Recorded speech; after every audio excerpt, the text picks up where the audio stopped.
안녕하세요, 톤입니다. 저는 두 아이를 키웠습니다. 그래서 그런지 아이들과 관련된 이 안타까운 뉴스를 들을 때마다 막 무너집니다. 경남 한 기숙사에서 동급생들끼리 한 아이를 소변을 먹이고 묻고 이 담뱃불로 지지고, 이게 웃으면서 드릴 말씀은 아닙니다만 이런 끔찍한 사건이 있었습니다. 집단 따돌림, 이게 학교에서만 일어나는 일 같잖아요. 근데 그렇진 않습니다. 이 직장에서도 많이 발생합니다.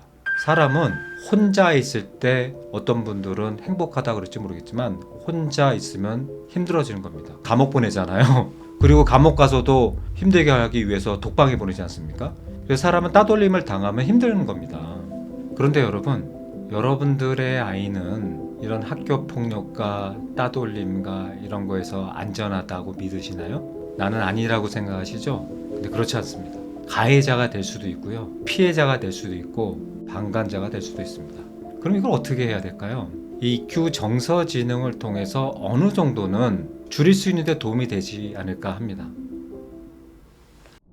학교 폭력을 EQ 정서지능이 한 번에 다 해결할 수는 없죠. 그렇게 해결할 수 있다면 얼마나 좋겠습니까? 그러나 어느 정도는 이 정서지능 훈련을 통해서 도움이 될 수 있을 것 같아요. 그래서 제가 오늘은 세 가지 대상으로 구분해서 한번 고민한 내용을 말씀을 드려보겠습니다.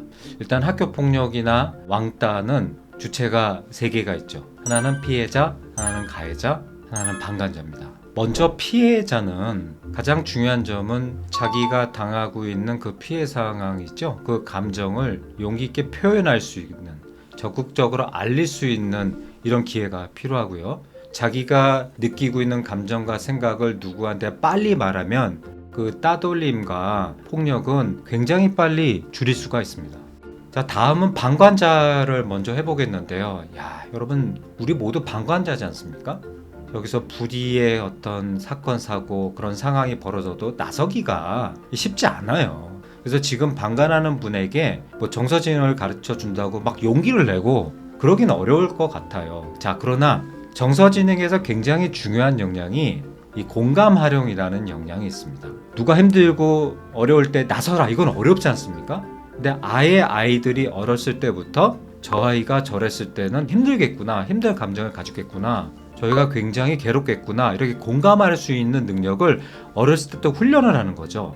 그러면 그 방관자들이 좀 줄 확률이 있지 않을까 해요.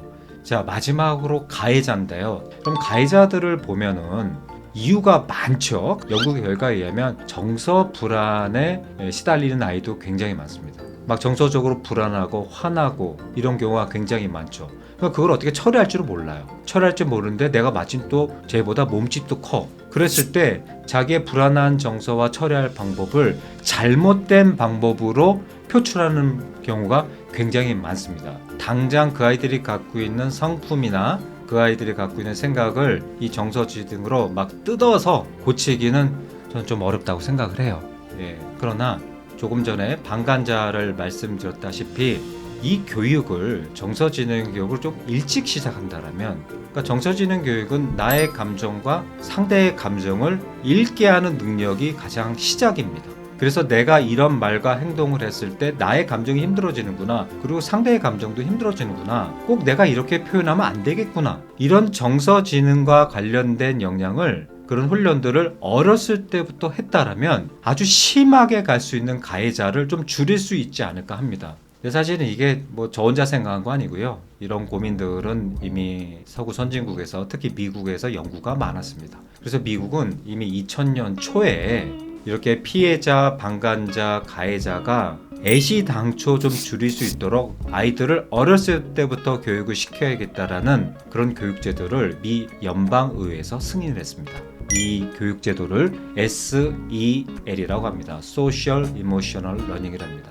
왜 그러냐고요? 아이들을 어렸을 때부터 정서와 감정에 대한 공부와 훈련을 시켜서 더 나빠지지 않도록 애시당초 미리 사전에 예방하려고 했던 것들이죠. 그런데 안타깝게도 우리나라에서는 아직 이 교육이 공식적으로 이루어지진 않습니다. 제가 얼마 전에 우연히 오은영 박사님이 굉장히 많이 나오시더라고요. 그 오은영 박사님이 아이들에게 이제 정서지능을 가르쳐 주시는 그런 시범을 보여주셨는데, 이제 아이들에게 무려 3주 동안 정서지능을 가르쳐 주는 그 시범 훈련을 하셨어요. 자, 그리고 이제 3주 후에 어떤 변화가 일어났는지 테스트를 해봤는데 이게 놀라웠어요. 교육 시작 전과 시작 후에 봤을 때 15점이나 올랐다고 합니다. 자존감, 자기 효능감, 상대에 대한 공감 능력들도 다 올랐고요. 그런데 더욱 놀라운 것은 학습 성취도인데요. 국어, 수학, 영어 이런 것들이겠죠. 그런 거를 정서지능 훈련을 하기 전과 하기 후에 비교를 해봤는데 전체적으로는 봤을 때 한 3점 정도 올라왔고요. 수학 점수 같은 경우는 굉장히 올랐다고 합니다. 그럼 그 아이들한테 특별히 더 학습 성취도에 관련 훈련을 했냐? 전혀 그런 거 없었다고 합니다. 나의 정서와 감정을 읽고 또 상대의 정서와 감정을 읽어서 나의 말과 행동이 상대한테 상처가 주겠구나.